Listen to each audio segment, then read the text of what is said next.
Praktek pengajaran mikro ketiga. Baik, bismillahirrohmanirrohim. Assalamualaikum warahmatullahi wabarakatuh. Waalaikumsalam. Gimana kabarnya kalian anak-anak 10 IPS 2? Alhamdulillah baik. Alhamdulillah. Oke, ini merupakan pertemuan terakhir kita di semester ini. Jadi, Bapak harapkan kita membuat kesan yang baik untuk pembelajaran yang terakhir ini. Oke, sebelum kita beranjak ke pembelajaran, saya minta untuk kita berdoa terlebih dahulu. Siapa kira-kira yang mau memimpin? Mbak Holisa mungkin mau memimpin doa.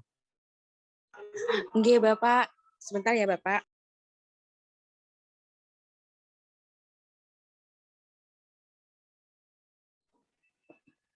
Baik, teman-teman semuanya, sebelum kita memulai pembelajaran pada hari ini, alangkah baiknya kita berdoa agar apa yang nanti kita dapat bisa bermanfaat. Berdoa dapat dimulai.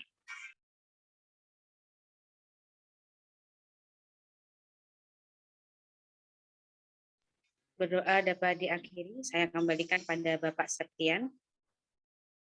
Baik, terima kasih Mbak Holisa karena sudah memimpin doa.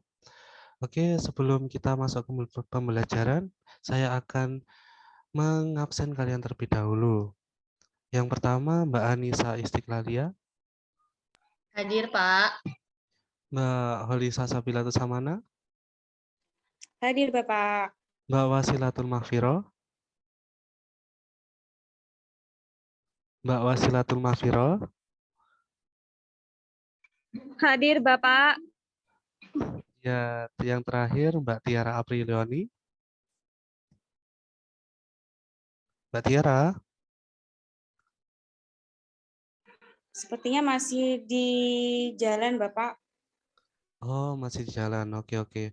Baik, usahakan nanti on cam ya. Oke, kita lanjutkan. Untuk pertemuan kali ini kita akan membahas tentang perkoperasian dalam perekonomian Indonesia. Izinkan Bapak share screen, G. Apakah sudah terlihat? Siap, sudah, Bapak. Sudah, Pak. Oke, karena sudah hadir semua. Sebelum pembelajaran dimulai, Bapak ingin mengetahui semangatnya kalian kayak gimana gitu ya. Oke, kalau Bapak bilang bagaimana kabar 10 IPS 2? Kalian jawab alhamdulillah, luar biasa, siap, cerdas bersama gitu ya. Oke? Oke, Bapak. Oke, kita mulai. Bagaimana kabarnya 10 IPS 2? Alhamdulillah. Luar Luar biasa. Siap, cerdas bersama. Oke, terima kasih kalian. Dengan begitu, saya kira kalian sudah semangat ya dalam mengikuti pembelajaran kali ini. Oke, anak-anak, sebelum kita beranjak pada materi pada hari ini, eh, untuk pertemuan sebelumnya, apakah ada yang masih ingat kita membahas tentang apa? tentang badan usaha, Bapak. Tentang badan usaha. Coba dijelaskan sedikit, Mbak Olisa, yang sudah kita pelajari. Baik, seingat saya dan sepengetahuan saya, pengertian dari badan usaha yaitu suatu kesatuan yuridis ekonomi yang mendirikan usaha untuk mencari keuntungan. Dan untuk mencapai tujuan tersebut, maka diperlukan pengelolaan yang baik atau diperlukan scientific management. Nah, pengelolaan itu harus memiliki prinsip-prinsip yang mendasari dalam melakukan suatu kegiatan untuk mencapai tujuan yang telah ditentukan. Seperti itu, Bapak. Iya, benar sekali, Mbak Olisa. Oke, apakah ada yang ingin menambahi lagi? Kira-kira pertemuan yang lalu kita bahas apa aja sih? Saya, Bapak. Jadi, pertemuan minggu lalu itu kita membahas tentang BUMN, BUMS, dan BUMD yang mana memiliki peran yang sangat penting dalam mendukung perekonomian Indonesia. Nah, jadi kalau misalnya BUMN, BUMD, BUMS ini dikelola baik oleh negara, dalam arti manajer mampu melaksanakan fungsi manajemen dengan tepat guna dan berhasil guna, maka taraf hidup masyarakat itu akan ikut meningkat. Jadi nanti badan usaha ini mampu memberikan peranan yang positif bagi perekonomian negara Indonesia. Iya, benar sekali Mbak Anissa. Alhamdulillah ya kalian masih ingat materi minggu lalu, jadi saya nggak deg-deger gitu, takutnya kalian lupa, jadi nanti pas kita ujian, kalian nggak bisa ngerjakan. Tapi untungnya kalian masih ingat. Oke, karena sudah kita ulas materi pertemuan yang lalu, selanjutnya kita akan masuk ke materi yang akan kita pelajari pada hari ini, yaitu tentang perkoperasian dalam perekonomian di Indonesia. Izinkan saya untuk share screen ya, sebentar. Bapak. Oke, kita akan memulai pembelajaran pada hari ini dengan materi. Ya, materi yang akan kita pelajari adalah perkoperasian dalam perekonomian di Indonesia. Sebelum itu, saya akan membacakan tujuan pembelajarannya, yakni mengenai kompetensi dasar 3.8, mendeskripsikan perkoperasian dalam perekonomian Indonesia. Kemudian 4.8, mengimplementasikan pengelolaan koperasi sekolah. Dengan tujuan pembelajarannya yaitu setelah mengikuti kegiatan pembelajaran ini diharapkan peserta didik dapat mendeskripsikan dan mengimplementasikan pengelolaan koperasi dalam perekonomian Indonesia sehingga dapat menerapkannya dalam kehidupan sehari-hari dengan kreatif, jujur, dan bertanggung jawab. Kita lanjutkan. Untuk agenda pada pertemuan kali ini kita akan membahas tentang sejarah pengertian, asas, landasan, dan tujuan koperasi, kemudian peran dan fungsi koperasi, terus prinsip koperasi, lalu penggolongan koperasi, modal koperasi, dan juga perangkat organisasi koperasi. Kita lanjutkan. Untuk materi yang pertama, yaitu tentang sejarah koperasi. Di sini ada beberapa tahap ya dalam sejarah koperasi, yaitu yang pertama, koperasi ini lahir karena inspirasi dari tokoh-tokoh seperti Robert Owen, Francois Carles Fourier, Louis Blanc, dan Ferdinand Lassalle. Tokoh-tokoh tersebut memprotes kemiskinan yang terjadi akibat revolusi industri dan sistem kapitalis yang yang menjadikan mereka berkeinginan untuk membentuk adanya koperasi seperti itu. Kemudian di sini ada koperasi Rockdale merupakan koperasi konsumsi pertama di dunia. Jadi koperasi ini didirikan di Inggris oleh Robert Owen yang selanjutnya dikenal sebagai Bapak Koperasi. Koperasi Rockdale ini bermula dari 20 orang pekerja pabrik tekstil yang merasa perlu mendirikan perkumpulan dan membuka toko untuk memenuhi kebutuhan sehari-hari anggotanya.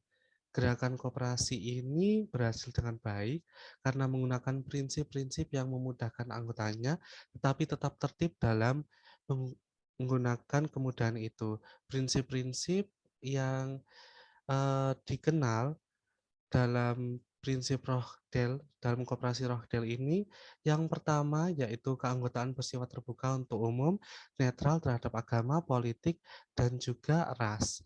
Kemudian pembelian barang secara tunai, mutu barang yang dijual harus baik dan timbangan yang benar, bunga atas modal dibatasi, sisa hasil usaha dibagi berdasarkan jasa masing-masing anggota, barang dijual dengan harga pasar, dan yang terakhir sebagian keuntungan untuk memperbesar modal. Kemudian di Perancis lahir gerakan koperasi produksi, di mana tokoh-tokohnya yaitu Saint-Simon, Carles Fourier, Louis Blanc, serta Charles Kidd. Di mana Louis Blanc di sini dikenal sebagai bapak koperasi produksi, bercita-cita agar produksi dipimpin oleh pemerintah dan upah buruh diberikan sesuai dengan prestasi kerjanya. Kemudian, selanjutnya di Jerman muncul gerakan koperasi simpan pinjam atau kredit, yang mana Friedrich Weierwesen, wali kota di Flamerville, menganjurkan agar kaum petani menyatukan diri dalam perkumpulan simpan pinjam. Weierwesen mendirikan perkumpulan Flamerville dengan tujuan membantu para petani yang tidak mampu. Koperasi yang didirikannya mempunyai ciri yang pertama yakni anggota wajib menyimpan uang, yang kedua daerah kerja dibatasi pada satu desa, yang ketiga pengurus berasal dari anggota dan tidak menerima upah, yang keempat tanggung jawab anggota tidak terbatas, dan yang terakhir koperasi bertujuan untuk perbaikan ekonomi dan kesejahteraan masyarakat. Dan yang terakhir adalah koperasi di Indonesia, yang mana dipelopori oleh R. Arya Wiryatmaja yang mendirikan koperasi simpan pinjam yang saat itu bernama Half Bank, yang bertujuan agar kaum ningrat tidak terjerat utang pada lintah darat. Pada zaman Belanda, koperasi belum dapat berkembang, demikian pula dengan penjajahan zaman Jepang. Ketika sudah merdeka, koperasi di Indonesia dapat berkembang dengan diawali pada tanggal 12 Juli 1947 yang diadakan Kongres Koperasi pertama di Tasikmalaya, dan tanggal itu pula ditetapkan sebagai Hari Koperasi. Kemudian ada tokoh Muhammad Hatta yang dikenal sebagai Bapak Koperasi Indonesia. Beliau didaulat sebagai Bapak Koperasi karena perannya yang cukup besar dalam memajukan koperasi di Indonesia. Pada tanggal 17 Juli 1953, melalui Kongres Koperasi Indonesia di Bandung, Muhammad Hatta atau Pak Hatta resmi menyandang sebagai Bapak Koperasi Indonesia. Kita lanjutkan ke materi pengertian asas, landasan, dan tujuan koperasi. Lanjut, untuk pengertian. Di sini berdasarkan Undang-Undang Koperasi Nomor 25 Tahun 1992, koperasi adalah badan usaha yang beranggotakan orang seorang atau badan hukum koperasi dengan melandaskan kegiatannya berdasarkan prinsip koperasi sekaligus sebagai gerakan ekonomi rakyat yang berdasarkan atas asas kekeluargaan. Kemudian asas yang dianut oleh koperasi, yakni berdasarkan Undang-Undang Nomor 25 Tahun 1992 Pasal 2 menetapkan kekeluargaan sebagai asas koperasi. Karena itu dalam pengembangan koperasi, rasa setia kawan tersebut harus didukung oleh unsur penting lainnya, yaitu adanya kesadaran akan harga diri dan kepercayaan pada diri sendiri.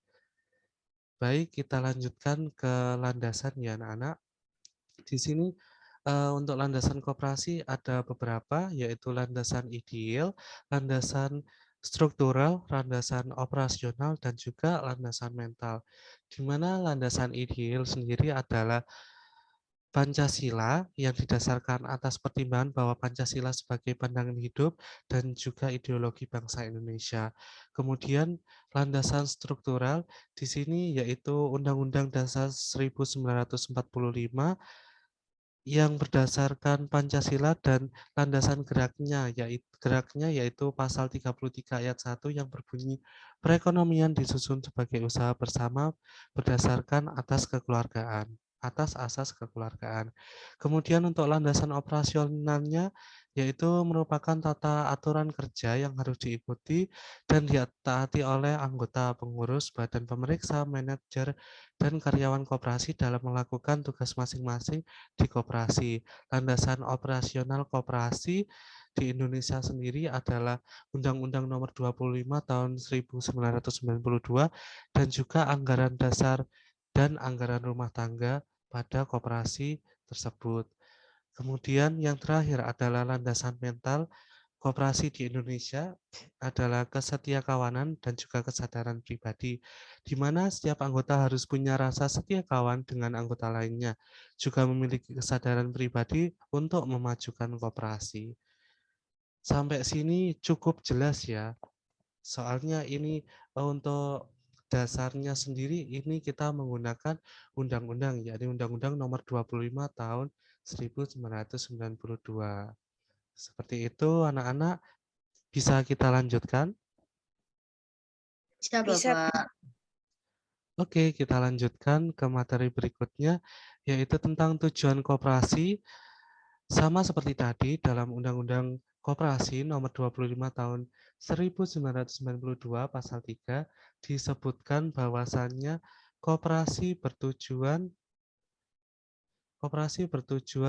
untuk memajukan kesejahteraan anggota pada khususnya dan masyarakat pada umumnya, serta ikut membangun tatanan perekonomian nasional dalam rangka mewujudkan masyarakat yang maju, adil, dan makmur berlandaskan Pancasila dan Undang-Undang Dasar 1945. Kita lanjutkan untuk materi berikutnya, yakni fungsi dan peran koperasi. Di mana fungsi dan peran koperasi di sini dijabarkan menjadi 4, yaitu yang pertama, membangun dan mengembangkan potensi serta kemampuan ekonomi anggota dan masyarakat, kemudian berperan aktif dalam upaya meningkatkan kualitas hidup masyarakat, dan juga memperkokoh perekonomian rakyat sebagai dasar kekuatan dan ketahanan perekonomian nasional, dan yang terakhir, mewujudkan dan mengembangkan perekonomian nasional dengan berdasar asas kekeluargaan dan demokrasi ekonomi. Kita lanjutkan ya untuk prinsip koperasi. Prinsip koperasi di sini terbagi menjadi 7, yaitu yang pertama, keanggotaan bersifat sukarela dan terbuka. Sebentar, ada gangguan. Oke. Yang kedua yaitu pengelolaan dilaksanakan secara demokratis. Yang ketiga mandiri. Yang keempat pembagian SHU atau sisa hasil usaha secara adil sebanding dengan besarnya jasa tiap anggota. Yang kelima pemberian balas jasa terbatas atas modal. Yang keenam, koperasi menyelenggarakan pendidikan dan pelatihan bagi anggota, pengurus, dan pengawas. Dan yang terakhir, kerjasama antar koperasi. Oke, kita lanjutkan ke materi berikutnya, yaitu perangkat organisasi koperasi.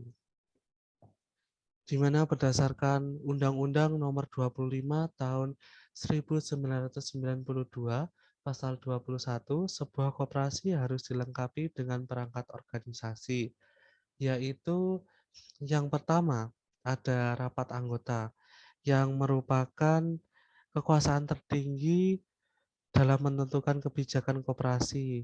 Dalam rapat anggota ini juga ditetapkan beberapa keputusan, yaitu yang pertama mengenai anggaran dasar, kemudian kebijakan umum di bidang koperasi, manajemen, dan usaha koperasi. Yang ketiga, pemilihan, pengangkatan, pemberhentian, pengurus, dan pengawas. Selanjutnya, rencana kerja, rencana anggaran pendapatan dan belanja koperasi, serta pengesahan laporan keuangan.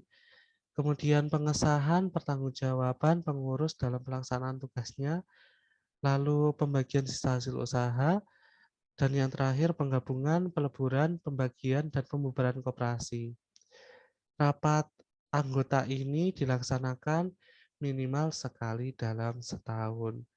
Kemudian untuk perangkat organisasi yang kedua yaitu pengurus, di mana pengurus dipilih dari dan oleh anggota dalam rapat anggota. Masa jabatan pengurus paling lama 5 tahun.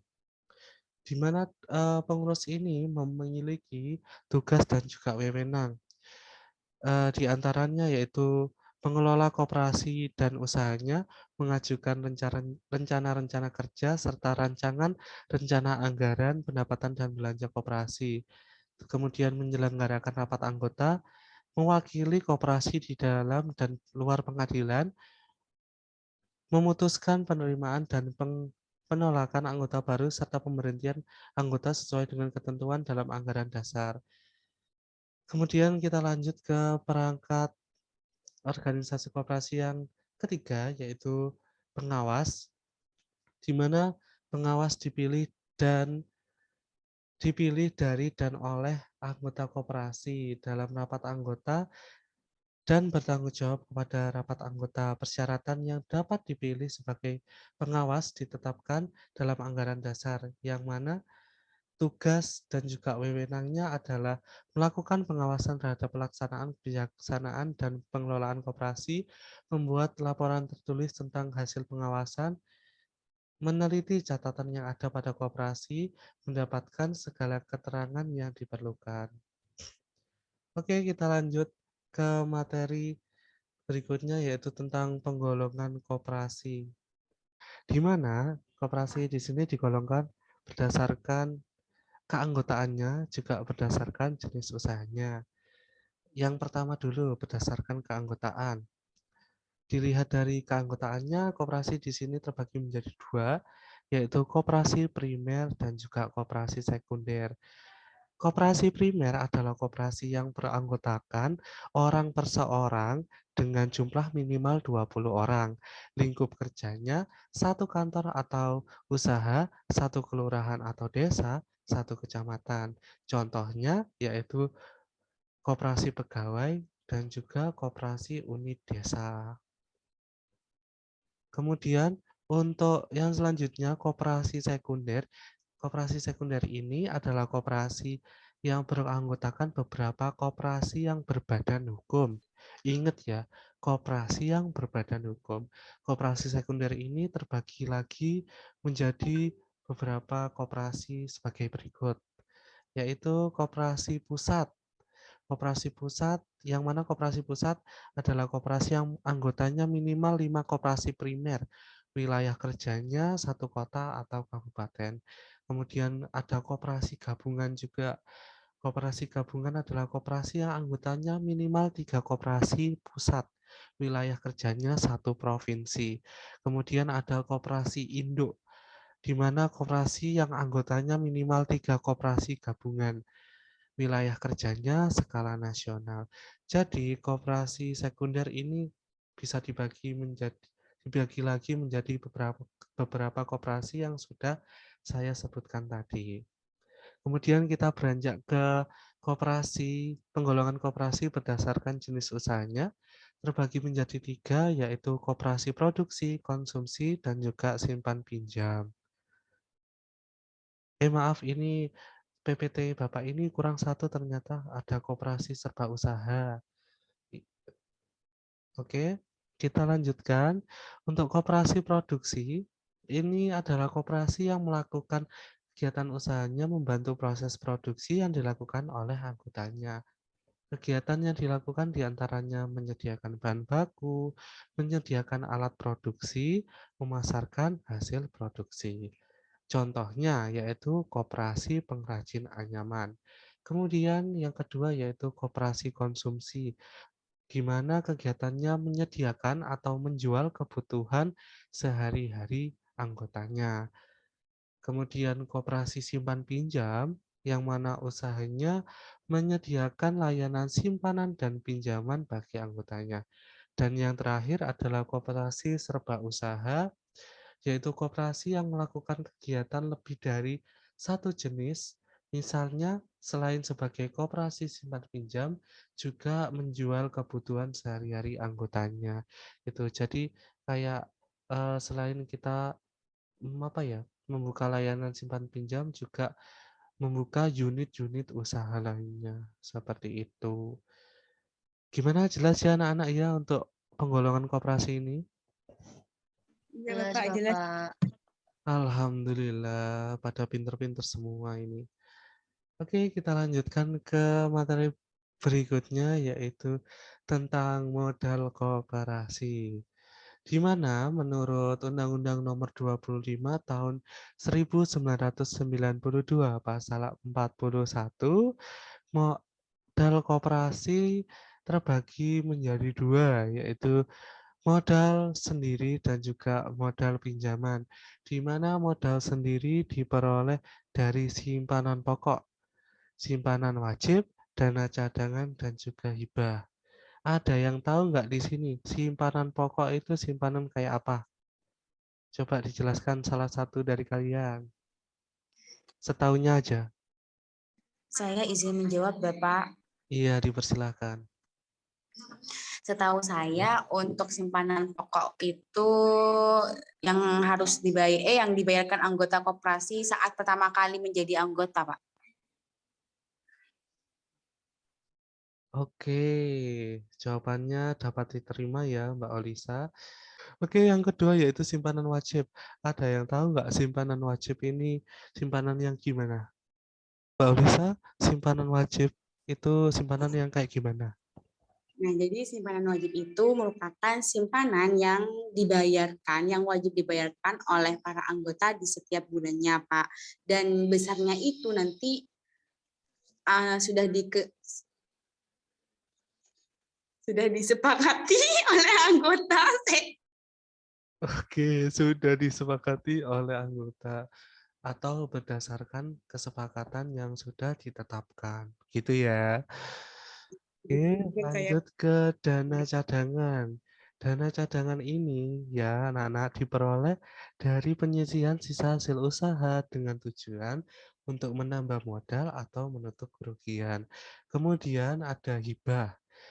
Hibah di sini adalah sejumlah uang atau barang yang diterima dari pihak lain dan sifatnya tidak mengikat. Jadi ini hanya kayak apa ya, sedekah, donasi atau apalah itu yang diberikan oleh pihak di luar koperasi kepada koperasi yang kita urus gitu. Kemudian untuk modal koperasi selanjutnya yaitu modal pinjaman.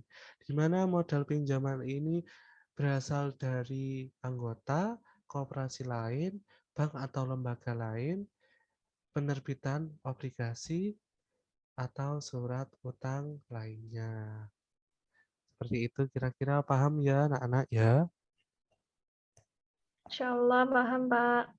Alhamdulillah. Oh ini Mbak Tiara baru muncul ini. Tadi dari mana Mbak Tiara? Mohon maaf Bapak, tadi ada kendala sinyal, Oh jadi baru bisa masuk. iya iya iya. Lain kali sebelum pembelajaran saya tuh dipastikan ya sinyalnya ya. Jadi sampean itu bisa mengikuti dari awal gitu. Gimana Mbak Tiara? Bisa dipahami? Oke, Bapak. Bisa, Oke. Bapak. Mohon maaf, Pak. Iya, nggak apa-apa. Untuk kali ini saya maafkan. Untuk lain kali, jangan harap ya. Nggak, cuma bercanda. Oke, kita lanjutkan. Ceklik. Wah, ternyata anak-anak ya, materinya cukup sampai modal koperasi saja. Oke, itu artinya penjelasan saya sudah saya cukupkan sampai segitu saja ya. Saya harapkan kalian dapat memahami, dapat mengerti apa yang sudah saya jelaskan. Baik anak-anak, itu tadi adalah materi yang sudah saya sampaikan terkait dengan perkoperasian dalam perekonomian Indonesia. Untuk selanjutnya, kita akan mengerjakan studi kasus. Sebentar. Mengerjakan studi kasus di mana saya sudah menyiapkan 2 pertanyaan. Sebentar ya, saya buka terlebih dahulu pertanyaannya. Oke anak-anak, seperti yang sudah saya bilang tadi, di sini saya akan mengundi pertanyaan yang akan kalian diskusikan. Oke, kita mulai. Oh iya, sebelum itu saya bagi dulu ya kelompoknya. Untuk kelompok pertama ada Anissa Istiqlalia dan juga Halisa Sabilatus Amanah. Terus kelompok yang kedua Wasilatul Mafiro dan juga Tiara Aprilioni. Ada yang ingin ditanyakan lagi? Insya Allah tidak, Bapak. Oke, langsung saja kita acak untuk pertanyaan kelompok 1. Kita mulai.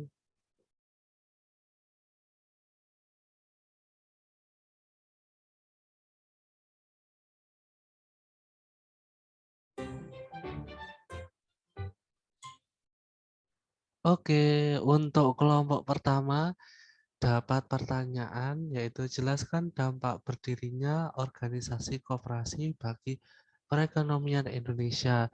Silakan bagi kelompok pertama untuk mencatat pertanyaannya terlebih dahulu untuk selanjutnya didiskusikan sesama anggota kelompok. Oke, untuk kelompok kedua kita putar lagi ya. Soalnya kalau nggak diputar nggak mau muncul ini apa pertanyaannya.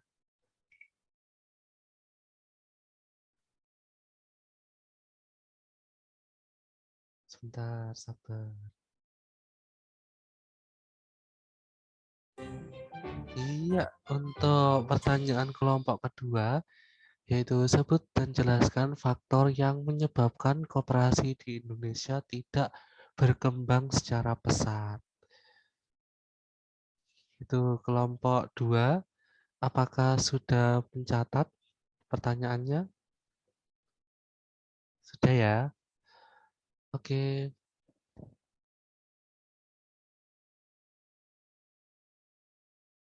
Oke, untuk sesi diskusinya saya berikan waktu selama 15 menit.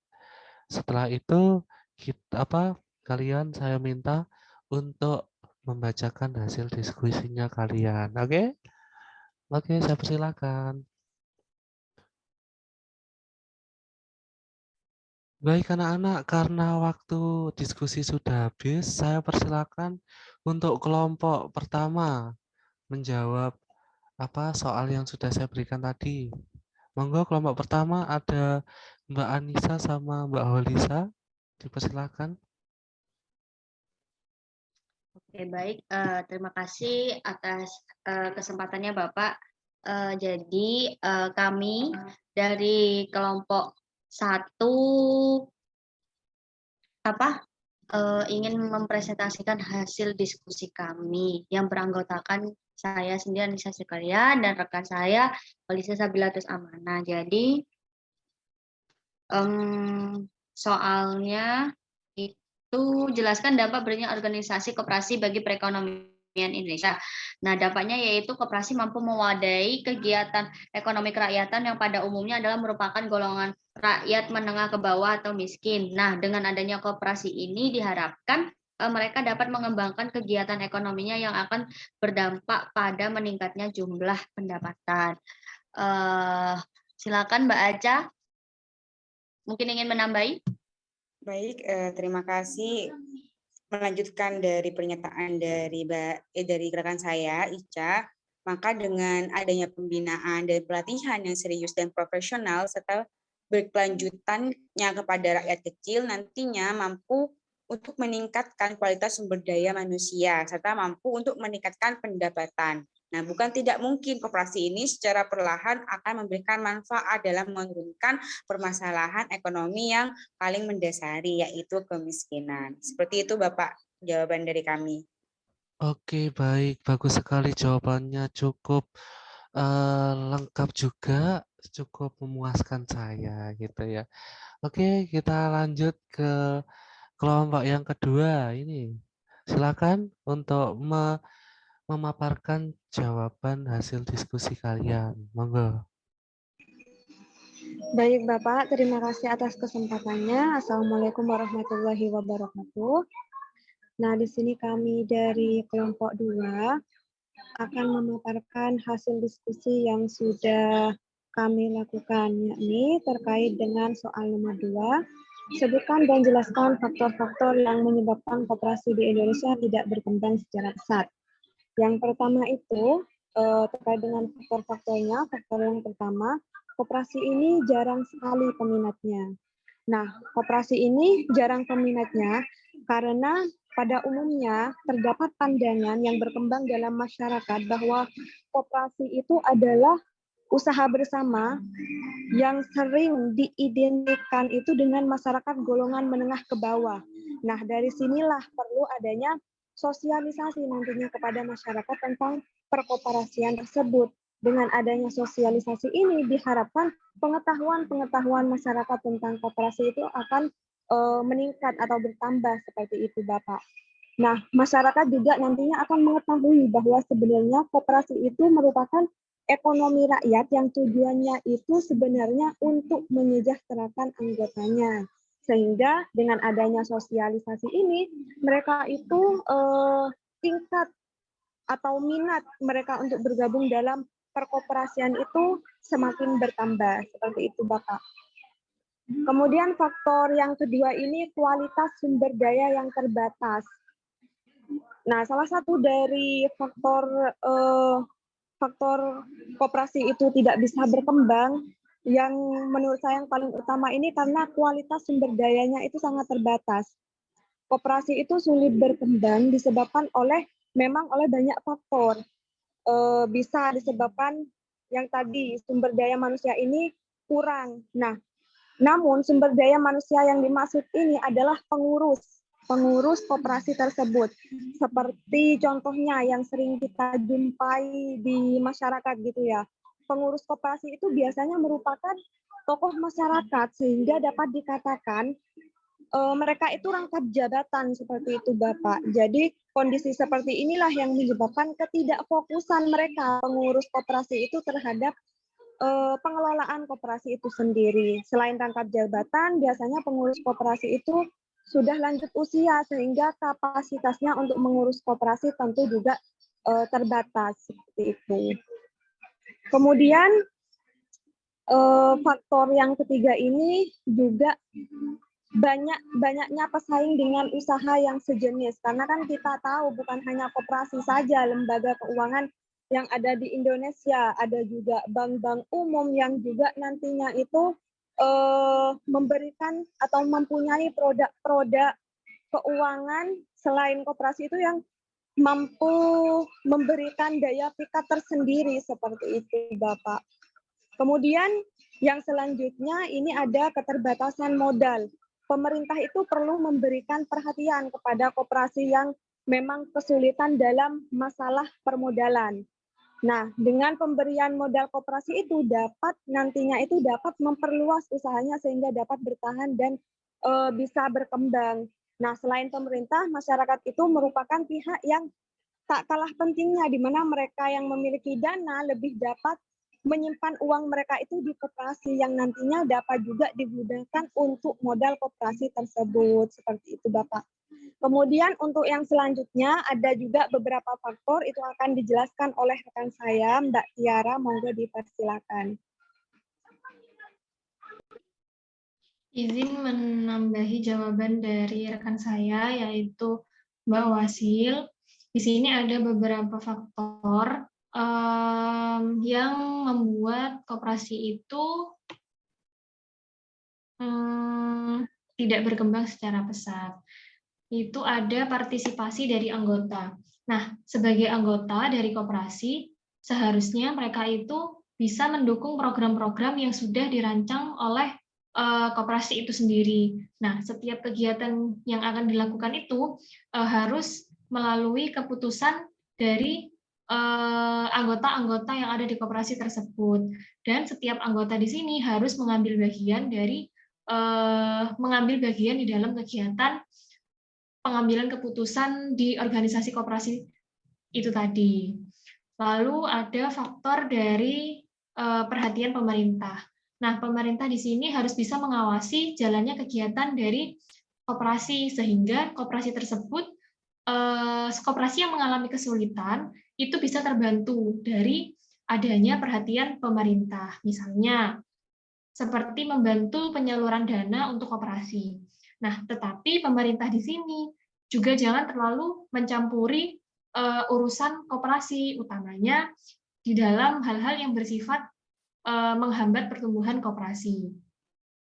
Nah, semestinya pemerintah itu bisa membuat kebijakan-kebijakan yang membantu perkembangan koperasi agar koperasi tersebut bisa berkembang secara pesat yang bisa berkembang sesuai dengan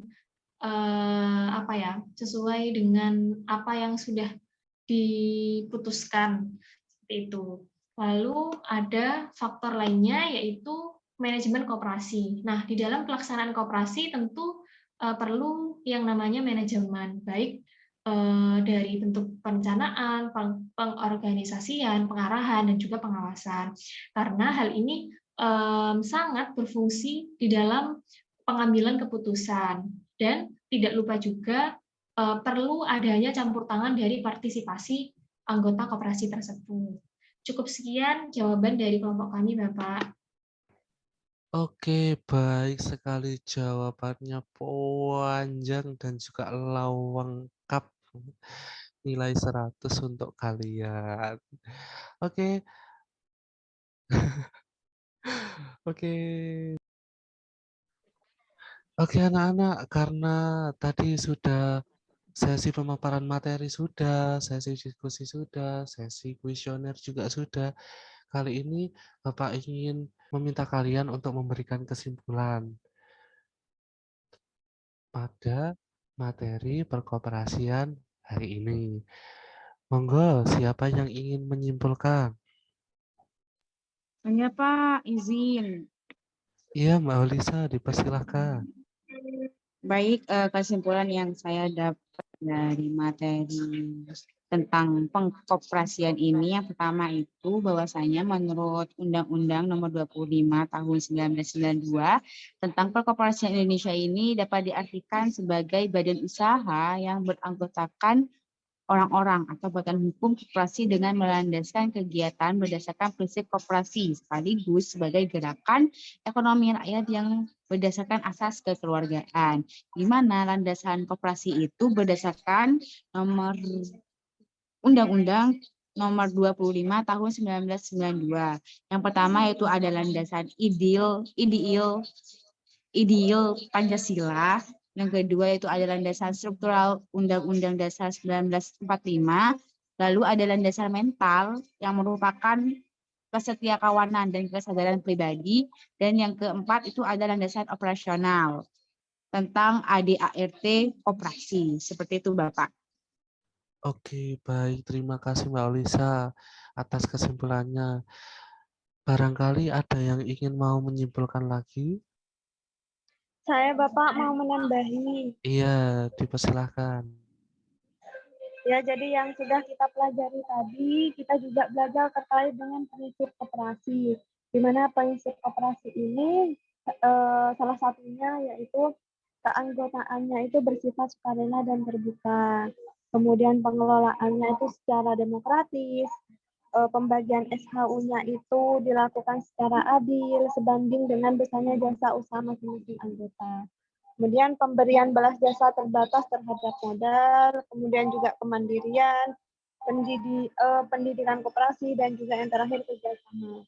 Nah, koperasi ini sendiri itu memiliki tujuan, yakni tujuannya untuk memajukan kesejahteraan anggotanya, khususnya itu masyarakat pada menyejahterakan anggota pada khususnya dan juga pada umumnya itu menyejahterakan masyarakat luas seperti itu. Serta juga selain itu untuk ikut membangun perekonomian nasional dalam rangka mewujudkan masyarakat yang adil dan makmur tentunya berdasarkan Pancasila dan UUD 1945. Seperti itu Bapak. Oke, terima kasih Mbak Wasila atas kesimpulannya. Saya kasih kesempatan satu kali lagi. Kira-kira ada nggak yang ingin menyimpulkan? Saya Bapak. Iya, dipersilakan. Jadi tadi kita juga belajar perangkat organisasi koperasi yang mana membahas tentang rapat anggota, juga pengawas. Kemudian ada koperasi primer, yakni koperasi yang beranggotakan orang perseorang dengan jumlah minimal 20 orang. Lingkup kerjanya itu satu kantor atau usaha, satu kelurahan atau desa, dan juga satu kecamatan. Yang kedua yaitu pengertian koperasi sekunder adalah koperasi yang beranggotakan beberapa koperasi berbadan hukum. Koperasi sekunder ini terdiri atas koperasi pusat, gabungan, dan juga induk. Sudah Bapak, terima kasih. Oke, baik. Terima kasih Mbak Anissa Istiqlalia atas kesimpulannya. Baik, anak-anak, itu tadi adalah akhir atau penutup dari pembelajaran kita pada hari ini. Semoga kalian dimudahkan dalam menjalankan ujian akhir nantinya. Tetap semangat, jaga kesehatan fisik dan juga mental, dan juga jangan lupa tetap belajar supaya ujian kalian nilainya baik dan juga dapat naik kelas. Oke, mungkin cukup itu saja yang Bapak sampaikan.